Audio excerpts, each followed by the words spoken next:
Fala, meu amigo investidor, tudo bem com você? Aqui é o Jimmy e hoje eu vou responder essas perguntas aqui na tela. Essas perguntas foram enviadas pelo Instagram. Caso você queira me mandar alguma dúvida, vou deixar o link aqui do meu Instagram. Me segue lá, eu sempre deixo uma caixa de perguntas para vocês mandarem as suas dúvidas. Antes da gente começar, vou pedir para você já clicar em gostei. Isso ajuda muito o canal, isso ajuda o vídeo a chegar em mais pessoas naquelas que estão estudando. E se você for novo por aqui, lembra de se inscrever aqui embaixo, ativar as notificações, que isso é importante. Com isso você sabe quando a gente liberar vídeos novos. Agora a pergunta do Peter, se ele pode fazer venda de put e venda coberta com o mesmo ativo e o que acontece se ele for exercido na put. E a resposta é, você pode fazer venda coberta de call e venda de put do mesmo ativo.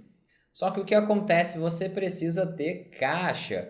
Caso a put seja exercida, como é que vai funcionar isso? A call vai ter o strike para cima e a put vai ter um strike para baixo. A ação vai variar. Caso a ação caia abaixo do strike da put, você vai acabar sendo exercido. O que significa isso? E o que acontece? Você vai ser obrigado a comprar mais ações dessa ação que você já tem. Então você vai ter que acabar dobrando a sua posição. Então isso é um risco, você precisa ter caixa. Algumas pessoas fazem isso e quando entra para ser exercido, ele tenta rolar e fica jogando essa opção para frente até conseguir sair dela sem ser exercido. Algumas vezes isso é possível, algumas não. Então aqui fica o alerta que se você quiser fazer a venda coberta de call e a venda de put ao mesmo tempo, você tem o risco de ser exercido e se você for exercido, você vai ter que dobrar a sua posição de ações. O mais adequado nesse cenário, o que eu recomendo é você fazer só a venda coberta de call se você tiver as ações. Caso você não tenha as ações, aí sim você faz a venda de put, porque aí se você é exercido, você compra as ações e a partir daí você faz a venda coberta de call. Agora a pergunta do Daniel, qual que é a estratégia para surfar essa alta? Eu já expliquei muito bem a minha estratégia aqui em 2021, que é a nossa estratégia que a gente está utilizando desde o meio do ano passado, que funciona utilizando 3 operações. A primeira delas é a compra a seco de opções longas, que é uma opção que tem mais chance de aproveitar grandes movimentos de alta porque ela tem um vencimento longo. Então, por exemplo, se a ação cai no mês, mas em 3 meses ela sobe, então com uma opção mais longa de 3 meses, você já consegue pegar essa alta. Se você faz para 6 meses, já aumenta ainda mais a sua chance de pegar um movimento maior da ação dessa alta. A primeira operação é essa, a compra seco de opções longas e de preferência barata. Até novembro do ano passado a gente estava conseguindo comprar algumas calls com preço bem bacana. Depois teve uma alta muito forte, uma esticada muito forte, onde encareceu as calls. Mas ainda assim a gente consegue chorar no preço de algumas delas e pagar um preço razoável. Outra operação que a gente utiliza bastante é a trava de alta com put. É uma operação que aposta na alta, só que mesmo se a ação cair até uns 10%, você ainda lucra do mesmo jeito. E além da trava de alta com put, a gente utiliza o strangle. O strangle seria basicamente a compra seco, só que para os dois lados, tanto para cima quanto para baixo. Aí a gente divide a nossa estratégia nessas 3 operações e dependendo de como o mercado está, a gente coloca mais uma estratégia do que para outra. Esse é o ideal, é assim que a gente tem surfado nessa alta. E o legal é que essas 3 operações, elas têm vantagem com a alta do mercado. Então aqui, elas têm uma certa segurança para se o mercado cair, como a trava de alta com put e o strangle. E mesmo se o mercado só subir, essas operações elas ganham, elas lucram bastante. E se cair, elas têm uma certa proteção. Já o strangle ele ganha tanto subindo quanto caindo. Então aqui a gente distribui nosso dinheiro nesses 3 tipos de operação. Agora a pergunta do Anderson, se nas travas de alta com put a gente zera antes ou deixa as opções virarem pó? E a realidade é o seguinte, a maioria das vezes a gente zera antes, mas não porque vai virar pó, mas porque a gente tem risco dela entrar para o dinheiro. No caso da trava de alta com put, as opções vão virar pó caso a ação fique acima do strike. Então se a ação tiver subido, ela está bem distante dos strikes, aí a gente não precisa se preocupar, a gente pode deixar essas opções virarem pó e até, dependendo do seu grau de certeza, você já até antes da operação encerrar, você já pode fazer outra operação igual. Então a ideia é essa, na maioria das vezes o padrão, como boa parte das vezes, você pode ter o risco da ação ficar ali perto e você ser exercido, então o que a gente faz? A gente encerra a operação antes, embolsa o lucro para evitar ser exercido. Mas se a segurança está muito grande, a ação já subiu muito, está 20, 25% acima do preço dos strikes, aí sim a gente deixa essas opções virarem pó. Agora a pergunta do GS559904. Comprei uma opção e ela está desvalorizando rápido. O que eu devo fazer? Qual é o momento de zerar? E a realidade é o seguinte, toda vez que a gente entra numa operação, toda vez que a gente compra uma opção, a gente tem uma estratégia por trás. A gente tem um plano de saída, se der certo ou se der errado. Nesse caso, você deveria ter uma ideia do que fazer.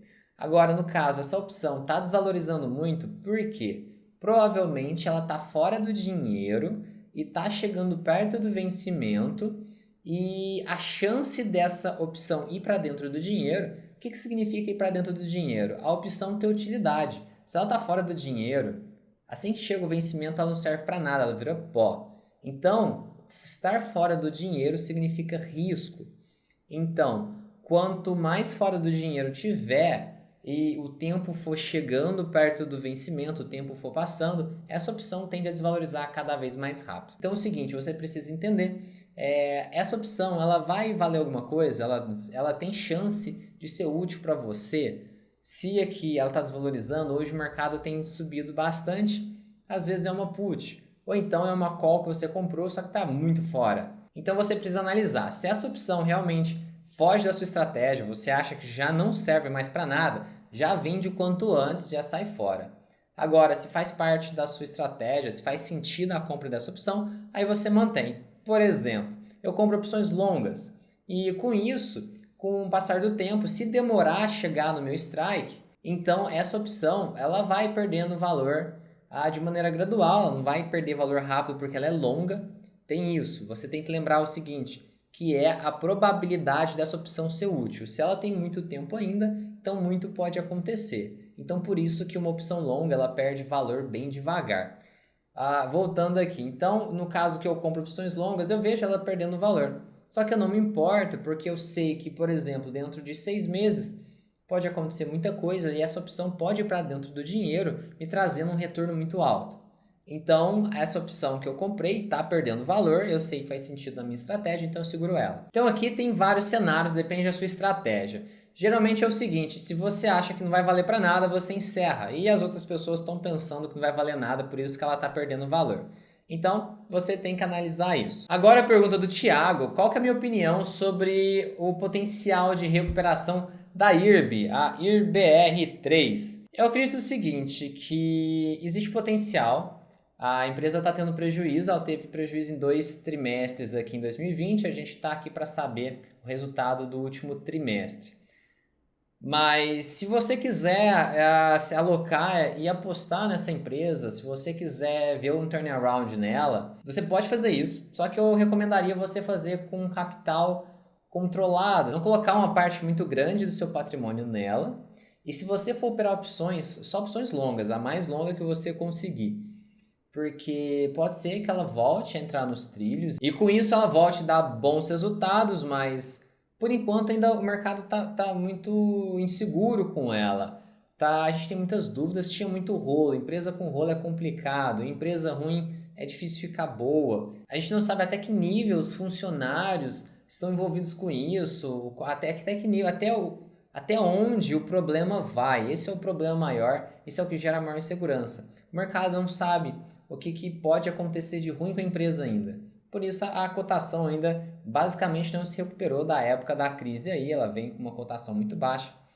Mas eu acho sim que é um case interessante que pode acontecer um possível turnaround, que se eles conseguirem colocar as coisas nos trilhos e voltarem a dar resultado, a voltar a dar lucros crescentes, aí sim a gente vai ver essa cotação decolando. Mas o que eu te oriento a evitar se expor demais a empresas arriscadas. Essa é a ideia, eu não dou recomendação nenhuma de nada. Mas a minha ideia aqui para você é só para você agir seguro, você investir seguro e evitar se expor demais em ativos arriscados. E hoje a IRB representa isso, representa risco e insegurança. O que tem de positivo na IRB ainda? Apesar de tudo isso que eu te falei, dessa insegurança, existe o fato de que o patrimônio líquido e a receita líquida da IRB aumentou, mesmo que o EBITDA dela tenha sido negativo. Então aqui, às vezes, se ela se reorganizar, ela volta a ter resultados superiores do que ela dava antes ou similares. E com isso, a cotação deve voltar para patamares parecidos com o anterior. Agora a pergunta do Ronaldo: é melhor rolar ou ser exercido numa venda coberta? A resposta é a seguinte: depende do que você quer. Se você tem uma carteira de ações, você quer carregar para o longo prazo, você recebe os dividendos dela, ou então simplesmente essas suas ações já valorizaram muito. E se você foi exercido, você vai ter que pagar imposto de renda. Então aí, todos esses cenários, é melhor você rolar ou reverter e abraçar o prejuízo nessa alta da call. Então é o seguinte, o maior problema geralmente no exercício é a gente ter que pagar o imposto de renda e também a gente acaba abrindo mão dessas ações. E caso você tenha essas ações para o longo prazo, a gente não quer passar por isso. A gente quer manter, nesses casos de a carteira de longo prazo, a gente quer manter elas, a gente quer ver essa carteira só crescer e pagar dividendos. Então aí a gente rola. Quando que a gente prefere ser exercido? Quando a gente tem poucas ações, quando essas ações são novas na carteira, não faz muito tempo, então a gente não vai pagar lá muita coisa de imposto de renda, ou então simplesmente quando o valor é baixo, a gente acaba não se importando de ser exercido. Então geralmente são esses cenários, na maioria das vezes, no meu caso, por exemplo, na minha carteira, eu praticamente sempre rolo ou reverto e fico com as minhas ações. Eu prefiro manter a minha carteira de longo prazo do que ser exercido. Quando é algumas ações que eu uso, por exemplo, para dar aula, às vezes eu entro aqui em corretora e dou uma aula prática e acabo fazendo uma venda coberta ou alguma outra operação. Nesses casos que eu não dou importância para essas ações, eu não dou bola de ser exercido, eu deixo ir para exercício mesmo e aí eu pego e embolso o dinheiro. A pergunta do Douglas: trava de alta, a crédito ou a débito? Eu prefiro fazer a crédito para eu conseguir fazer ela fora do dinheiro com uma segurança ali de 10%. A ação pode cair 10% que eu ainda lucro da mesma forma. Mas a trava débito, eu não tenho nada contra ela. É uma operação que eu utilizo bastante também, principalmente quando eu vou fazer a Seagull, aquela operação da gaivota, não sei se você conhece, que a gente vende uma put, com o dinheiro que a gente recebe da put, a gente faz uma trava de alta com call. Então assim, depende do cenário. O que eu mais faço com maior frequência é a trava de alta com put. Agora a pergunta do Carlos, ele está falando aqui sobre trava de alta com call, tá? Aquela que você paga no começo da operação e fica esperando a ação chegar nos seus strikes. Ele pergunta o seguinte: boa tarde, em opções na trava de alta, atingindo o strike, já chego no meu lucro máximo e a seco? Tá, vamos lá, vamos deixar claro o seguinte. Se você montou uma trava de alta com call, você começa na zona de prejuízo. A sua ação tem que subir e passar os strikes para você ter lucro. Ele perguntou o seguinte: quando a ação passar os strikes, ele já vai ter o lucro máximo dele? Não. O lucro máximo depois dos strikes só acontece no dia do vencimento. O seu lucro máximo só vai acontecer se a ação subir o suficiente para que essas opções encareçam bastante.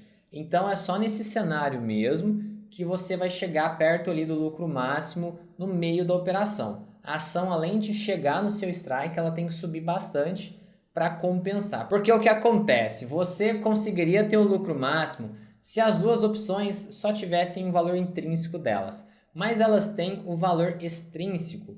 E esse valor extrínseco da sua opção vendida, que você vai ter que recomprar para desfazer da operação, ele acaba interferindo e fazendo com que você não tenha lucro máximo simplesmente de chegar nos seus strikes. Então, o que acontece? Quando você reverte, você ainda não tem lucro máximo, provavelmente você já está com lucro, mas não é o máximo. Você vai ter que esperar para você ir se aproximando cada vez mais do lucro máximo, ou a ação tem que subir demais. Um detalhe interessante, as travas, na verdade, ela tem uma característica muito interessante. O θ dela pode ser negativo ou positivo se estiver dentro ou fora do dinheiro. Se você monta uma trava dessa, uma trava de alta com call, ela está na zona do prejuízo. Se ela está na zona do prejuízo, então o tempo vai fazendo as opções perderem valor e o tempo então acaba te gerando prejuízo, o tempo está contra você. Mas a partir do momento que a ação sobe, passa seus strikes, você está no que eu chamo de zona de lucro. Na zona de lucro, o passar do tempo fica ao seu favor. Então, quanto mais o tempo passa, mais você vai tendo lucro e chegando perto do lucro máximo. Então, as travas têm essa característica. A trava de alta com put é a mesma coisa, só que inverso. A gente monta a operação já direto na zona de lucro, na trava de alta com put. Então, a ação aqui ela pode variar que a gente está no lucro do mesmo jeito. E o que acontece? Se a gente começa na zona do lucro, então o tempo está a nosso favor. O tempo só fica contra a gente se a ação na trava de alta com put cair abaixo dos strikes, aonde a gente está na zona de prejuízo. Na zona de prejuízo, o tempo fica contra a gente. Essa é uma informação interessante que a maioria dos operadores, os traders de opções, mesmo os intermediários, não entendem isso, não sabem que isso existe. A gente costuma falar de maneira separada. Trava de alta com put é teta positivo e a trava de alta com call é teta negativo. Na verdade, não, depende do jeito que você faz. Se é OTM ou se é ITM, isso muda a característica da operação. Agora a pergunta do Jamil, o que eu acho de comprar uma put longa da Tesla nesse preço? Então, Jamil, eu também pensei a mesma coisa, só que qual que é o problema? Não é só a gente que pensa nisso. O mercado inteiro está focado hoje na Tesla e por isso as opções, tanto as calls quanto as puts da Tesla, estão bem caras. Então a gente consegue comprar, só que a gente paga caro. E o que significa pagar caro numa opção a seco? Significa que quando a coisa vai ao nosso favor, a gente não ganha tanto, essa opção não se multiplica tantas vezes. Então eu dei uma olhada nas opções da Tesla, na put longa da Tesla, exatamente essa eu cheguei a ver e não achei que valia muito a pena. Você pode ir lá dar uma olhada e ver se você acha que o risco e retorno compensa para você. Eu achei que para mim não compensava, mas existe sim um risco razoável da Tesla soltar alguma notícia ruim e a ação dela, que está extremamente valorizada, passar a cair demais. Eu acredito muito na empresa, só para deixar claro, eu gosto muito da empresa, acredito no Elon Musk, acredito na Tesla, na SpaceX, são empresas sensacionais que estão mudando a forma que a gente vive hoje. Porém, eu acho que existe sim a possibilidade de, no prazo de um ano e meio, acontecer uma queda acentuada dessa ação, se o mercado mudar essa lua de mel aí que está com a Tesla. Então, nesse prazo, eu acho que pode acontecer uma queda, só que, como eu já te disse, as opções, tanto para cima quanto para baixo, estão muito caras. Investidor, me fala, você tem alguma dúvida? Se você tiver, me adiciona no Instagram, vou deixar o link aqui embaixo. Eu estou deixando caixa de pergunta praticamente todos os dias. Você pode me mandar suas dúvidas, eu respondo várias dúvidas por lá e estou respondendo aqui no YouTube também. Então vai lá no Instagram, me adiciona e já manda a sua dúvida. E por fim, eu vou pedir novamente para você clicar em gostei. Isso ajuda demais o canal, o vídeo chegar nas pessoas que estão estudando. E eu vou pedir para você também se inscrever aqui embaixo, ativar as notificações, porque com isso você fica sabendo quando a gente liberar vídeos novos. Meu amigo investidor, muito obrigado por estar aqui comigo até agora. Um grande abraço e até o próximo vídeo.